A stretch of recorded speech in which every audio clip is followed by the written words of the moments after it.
So welcome back guys और एक और नई शानदार वीडियो में आपका हमारे चैनल पर फिर से स्वागत है। तो दोस्तों, जैसे कि आपने मेरा थंबनेल देख लिया होगा, वहाँ पे मैंने लिखा है कि एसईओ डिटेक्ट कैसे करें। ठीक है, मतलब कोई भी एक रैंकिंग पोस्ट है, वहाँ से एसईओ स्ट्रक्चर है वो डिटेक्ट कैसे करें। तो फर्स्ट ऑफ ऑल तो हम ये जान लेते हैं कि एसईओ कहते किसे हैं।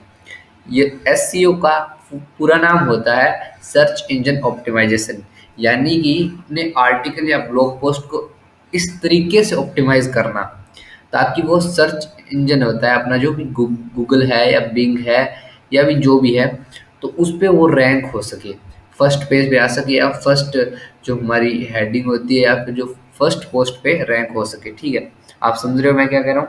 तो देखो, अभी क्या होता है कि हमारे पास ऐसे बहुत से वीडियो देखते हैं हम कि भाई हमें ऐसे एसईओ करना चाहिए, एसईओ करना चाहिए, एसईओ करना चाहिए, लेकिन हमें वहाँ से असली पता नहीं चलता है। लेकिन ऐसा नहीं है कि एसईओ और कुछ होता है, वो आप कुछ टूल इस्तेमाल करो, नहीं, ये बात नहीं है।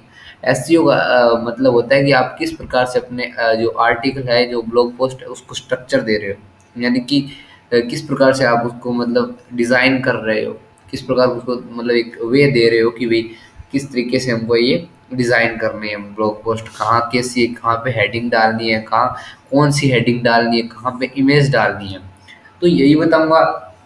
लेकिन एसईओ के बारे में वीडियो देखने से अच्छा होता है प्रैक्टिकली करके देखें। सही है। अभी वो आप ये सोचोगे यार हम खुद एसईओ कैसे करें, खुद खुद कैसे पता चलेगा कि भाई ये एसईओ है इस ब्लॉग पोस्ट पे। तो इसीलिए तो ये वीडियो बनाया आज कि मतलब आपको पता होगा कि अगर आप कोई भी कीवर्ड डालते हो, ठीक है, सपोज कि how to play PUBG in low end PC या फिर जो भी कुछ भी आप एक कीवर्ड डाल लेते हो, ठीक है, अगर एक नंबर पे जो पोस्ट रैंक हो रही है तो सिंपल सी बात है कि उसका एसईओ हुआ होगा। ठीक है, या फिर 2 नंबर पे 3 नंबर पे रैंक हुई है तो उसका सिंपल सी बात है कि उसका एसईओ हुआ होगा। ठीक है, एसईओ का अर्थ है कि मतलब वो रैंक है, इसका मतलब उसका जो सर्च इंजन ऑप्टिमाइजेशन वाला जो मैं एल्गोरिथम बता रहा हूँ वो उसका सक्सेस है। तो इस प्रकार से हमें पता चल गया कि उस वेबसाइट पे एसईओ इसका मतलब है कि हमको हमें उस प्रकार से डिज़ाइन करनी है। ठीक है, ऐसे तो कई वीडियो मिल जाएंगे आपको, लेकिन हमें ये पता चल गया कि हमें उस प्रकार से डिज़ाइन करनी है। तो मुझे लगता है कि आप मोटे तौर पे आप समझ गए होंगे कि मैं क्या कहना चाहता हूँ। तो सिंपल आज मैं एक आपके लिए एक बढ़िया से मतलब एक प्रकार से एप्लीकेशन या कुछ भी कह सकते हो, टूल कह सकते हो, वो लेके आया हूँ जिससे आप अपना जो एसईओ होता है ना कोई ब्लॉग पोस्ट पे, वो डिटेक्ट कर सकते हो, जो एसईओ का स्ट्रक्चर होता है ना वो डिटेक्ट कर सकते हो। तो पहले तो मैं आपको एक बार बता देता हूँ, जैसे कि मैं एक यहाँ पे कोई भी डाल देता हूँ कंटेंट का सिस्टम। ठीक है, तो यहाँ पे मान लो मैंने डाल दिया कि 10 बेस्ट प्लेसेस इन जर्मनी। ठीक है, एक एक कीवर्ड डाल दिया। ठीक है, यहाँ पे पहले तो आएंगे ना, तो मतलब वो जो बड़ी बड़ी साइटें हैं वो आएंगी। तो एक बार ये देख लेते हैं किस प्रकार से, जैसे ट्रिप एडवाइजर है, ऐसी साइटें आएंगी मुझे लगता है, लेकिन नहीं आई, वो भी नीचे रह गई क्योंकि इनका एससी हुआ है। एक बार देख लेते हैं किस प्रकार की है ये पोस्ट। ठीक है, यहाँ से हमको कोई दिक्कत नहीं आनी चाहिए, तो एक बार चेक कर लेते हैं कि किस प्रकार की है ये पोस्ट। तो आपको कुछ इस प्रकार से दिख रही है ये। ठीक है,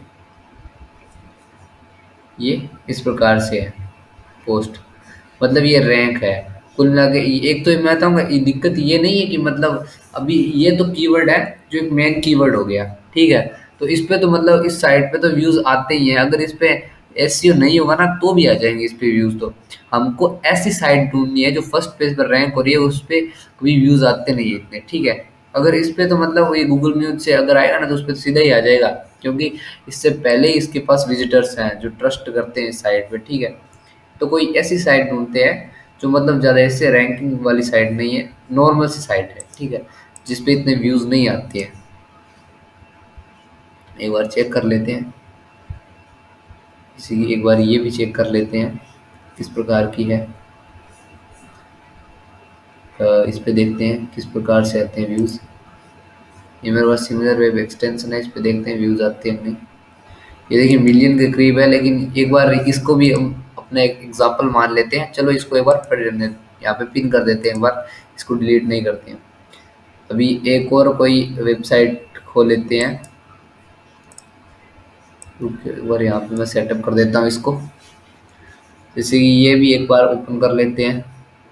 ठीक है, इस पे देखते हैं क्या कुछ है व्यूज़, इस पे क्या रीच है वो देख लेते हैं। तो इस पे भी मतलब काफ़ी अच्छी रीच है। तो एक बार हमारे पास ये दो एग्जांपल्स आ गए। ठीक है, ये हमारे पास एग्जांपल्स आ गए। तो अभी हमको कैसे पता चलेगा कि ये हेडिंग कैसी है, ये स्ट्रक्चर कैसा है?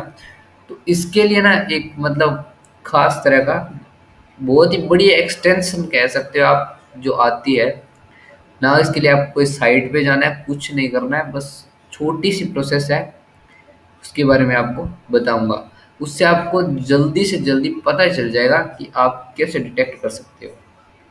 तो फर्स्ट ऑफ ऑल आपको क्या करना है, सिंपल है, अपने न्यू टैब ओपन करनी है ब्राउज़र की। ठीक है, यहाँ पे लिखना है डिटेल एसईओ एक्सटेंशन। इतना नाम याद रह जाएगा ना, डिटेल्ड एसईओ एक्सटेंशन। इसको आपको ओपन करना है यहाँ से। ऐसा कुछ इंटरफेस आएगा। तो ओपन एक बार ये लोड होगा थोड़ा बहुत। तो ये हमारे पास ये एक्सटेंशन आती है, 5 स्टार रेटिंग है इस पे, 60,000 प्लस यूजर्स है, और ये डिटेल डॉट कॉम द्वारा मतलब बिल्ड की गई है। और इस पे कुछ और है, get SEO insight at the click a button to any website you are client currently on, sorry, get SEO related insight at the click of a button and button to any website you are currently on. Pull back their title tag, meta description, meta robot tags. यानी कि अभी हमें को ये पता चलेगा कि आपको पहले तो आपको मैं ये बता देता हूँ कि एसईओ के लिए मतलब हम कह सकते हैं कि जो मेन पिलर होते हैं एसईओ के वो क्या आते हैं। अगर आर्टिकल की बात करें तो हेडिंग, मेटा डिस्क्रिप्शन, टाइटल भी मैटर करता है। मतलब उसके कई ज़्यादा हैं जो बहुत ज़्यादा मैटर करते हैं। ठीक है, कि कितनी इमेज है, कितनी साइज़ की इमेज है, मतलब बहुत सारे हैं जो रिलेट करते हैं। ठीक है, बहुत ज़्यादा जो है इस पर निर्भर करता है कि एसईओ कैसा होना चाहिए। ठीक है, तो इसके लिए हमारे पास एक टूल है, जैसे मैंने बता दिया है। आपको मेरे पास पहले से है तो मैं एक बार इसको नहीं करता हूँ। आपको सिंपली ऐड टू क्रोम करना है और ऐड एक्सटेंशन करना है। ठीक है, ना कोई लॉगिन है ना कोई ज़्यादा फीचर है, मतलब बस छोटा सा प्रोसेस है। यहाँ से ऐड टू क्रोम कर दिया। अभी देखिए मैं ये वेबसाइट खोल लेता हूँ, इस पर ज़्यादा रिच नहीं थी, 2K के करीब थी, तो एक बार इसको ओपन कर लिया। ठीक है, अब इसका देखते हैं कैसी हेडिंग है। यहाँ से ये है डिटेल्ड एसईओ एक्सटेंशन वाली जो एक्सटेंशन है, इस पे आपको लेफ्ट क्लिक कर देना है। तो अभी आपको मतलब पता चल गया कि ओवरव्यू कैसा है इसका, मतलब इस पे काफ़ी ज़्यादा यार आपको पता चलना है कि एसईओ कैसा होना चाहिए। तो टाइटल है इसका है best 16 place to visit in Germany in summer. तो ये इसका टाइटल है, देख सकते हैं 53 कैरेक्टर्स में है। मतलब इसका टाइटल अपन को दिख रहा है कि बहुत ज़्यादा अट्रैक्टिव है। अगर इसकी मेटा डिस्क्रिप्शन की बात करते हैं तो क्या है वो, planning a trip to Germany in summer and looking for the best destination to visit, find here the best place to visit in Germany in summer. ये इसकी मतलब मेटा डिस्क्रिप्शन है जो 141 कैरेक्टर्स की है। तो ये भी एक बार चेक कर लेते हैं कि मतलब आपको इससे पता चल रहा है कि एसईओ कैसे किया जाता है। ये सही राइट का है, मतलब ये नहीं है भाई ये साइट रैंकिंग है, लेकिन इसे फर्स्ट पेज पे रैंकिंग है, मतलब इसने एसईओ किया होगा। जो इसका यूआरएल है वो देखिए एक बार, best places to visit in Germany in summer. तो एक मतलब इसका जो आगे वाला ये सिस्टम है ना, इसको क्या कहते हैं, परमालिंक ऐसा कुछ बोलते हैं यार, मैं भूल गया शायद, इसका नाम याद नहीं कर पा रहा हूँ। तो ये इसका आगे वाला जो है ये भी देखिए एक बार, मतलब एक बार डिसाइड है पूरा एकदम मस्त तरीके से है कि भाई मतलब अगर मेरे को ऐसा भी नहीं लग रहा है कि ये कोई फेक इन्फॉर्मेशन है, यानी कि कोई फेक पेज है जो ऐसे ही जनरेट किया गया है। एक प्रकार से आपको जो इसका स्लग स्लग कहते हैं, परमालिंक कहते हैं, मैं भूल रहा हूँ इसका नाम, सॉरी इसके लिए। तो ये आपको पता चल रहा है कि ये मतलब एक ट्रस्टेबल साइट है जिसपे हम अपनी वो जो हम इंफॉर्मेशन कलेक्ट करने आए हैं वो कर सकते हैं। और ये कुछ और है, रोबोट टैक्स, रोबोट्स टैक्स, ये कुछ ऐसा है। और आप इनके बारे में देख सकते हो। टोटल वर्ड काउंट है 6000 है इस पे वर्ड काउंट। ठीक है, मतलब काफ़ी बड़ी पोस्ट है क्योंकि 16 प्लेसेस के बारे में लिखा है और वो भी बड़ा बड़ा लिखा है। ठीक है, अभी यहाँ यहीं से स्किप मत कर देना। दिक्कत यहाँ पे आती है कि आगे और क्या है इसमें। ठीक है, अभी अभी हमको ये पता लगाना है, ये तो इसका ओवरव्यू है कि क्या कैसा है, डिस्क्रिप्शन कैसी है, और अभी तो वो तो भूलेंगे कि हेडिंग क्या होनी चाहिए। तो यहाँ पे हेडिंग है कि जो इसका जो यहाँ पे ये तो टाइटल आ गया, चलो छोड़ो। ठीक है, और यहाँ पे जो है ये 16 great place to visit in Germany in the summer. तो ये है H1 है, ये H2 है। ठीक है, ये H2 है, सॉरी ये H2 है, और इसके ऊपर वाली H1 है, ये H1 है। ठीक है, तो इसके ऊपर सर्च वाला बटन भी होगा, तो इसमें बताया गया है ये। और जो इसके नीचे वाली है ना, ये देखिए, जो इसका मतलब कोई एक प्लेस के बारे में लिखा गया है, उसको पूरा डिस्क्रिप्शन दिया हुआ है, उसके बारे में बताया गया है, तो वो एक H3 हेडिंग है। और जो सारे ये H3 है, और इसके अंदर अगर हमको कुछ बताना है, इसका रिकमेंडेड होटल टू स्टे, तो मतलब एक बार ऐसा है कि मतलब हमारे पास जो मेन कीवर्ड है वो है the best 16 places to visit in Germany in summer 2022। ठीक है, ये है। तो इसमें क्या है, ये हमारा मेन कीवर्ड है, तो ये H1 में है। अब इसी के अंदर हमारे पास एक और क्या है, 16 great places to visit in Germany in this summer. ठीक है, ये हमारा सेकंड कीवर्ड है, तो ये H2 में है। और हमारा जो इसके अंदर और आने वाला है वो क्या है, वो हमारा है कि भाई जो प्लेसेस है इनके बारे में बताना है, तो वो H3 हो जाएंगे। और अगर प्लेसेस के अंदर भी कुछ और इन्फॉर्मेशन है जिसको हम हेडिंग के तौर पे डालना है, तो वो H4 होगी।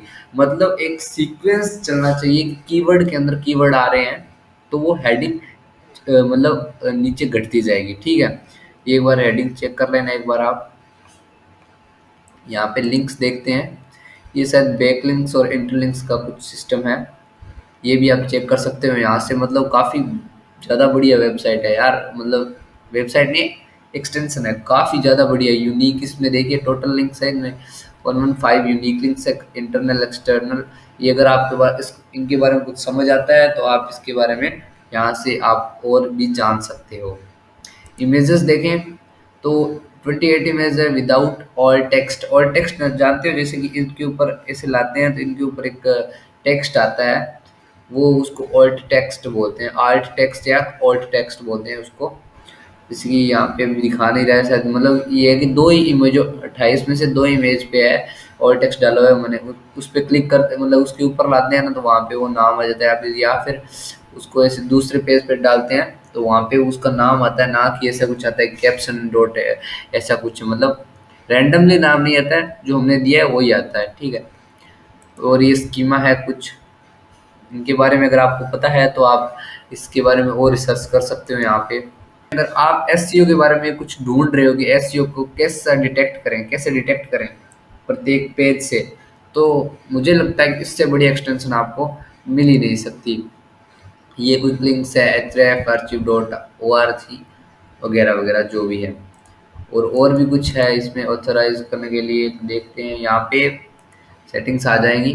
तो आशा करता हूँ गाइज आपको ये जो इन्फॉर्मेशन है बहुत ज़्यादा अच्छी लगी होगी। मुझे तो यार काफ़ी बढ़िया लगी और मैं इसको यूज़ भी करता हूँ, लेकिन फ़िलहाल तो मैं अभी मतलब इसका यूज़ कम होता है क्योंकि मैं इस पर ब्लॉग पोस्ट पे काम नहीं करता हूँ। लेकिन जब तक मैंने इसको यूज़ किया ना, मुझे इससे बेस्ट कभी मिला ही नहीं कोई एक्सटेंशन एसईओ डिटेक्ट करने के लिए। तो आई होप कि गाइज आपको ये वीडियो अच्छा लगा होगा। वीडियो अच्छा लगे तो प्लीज़ लाइक ज़रूर करना और चैनल को सब्सक्राइब करके उसके पास वाले बेल आइकन को भी प्रेस कर देना ताकि लेटेस्ट वीडियो की नोटिफिकेशन आप तक पहुंच सके। और मैंने एक, अगर आप आर्टिकल राइटिंग करते हो तो 2 दिन पहले एक वीडियो डाला है प्लगरिज्म चेक पे, तो वो भी आप देख सकते हो कि आप फ्री में कैसे अनलिमिटेड प्लगरिज्म चेक कर सकते हो। ठीक है, वो भी देख लेना। अगर आपको कोई वेबसाइट से कंटेंट कॉपी नहीं हो रहा है, लोग है, तो वो भी आप वीडियो देख सकते हो। तो बाकी वीडियो के लिए गाइस मिलते हैं आगे, उसके लिए और वीडियो देखने के लिए थैंक यू।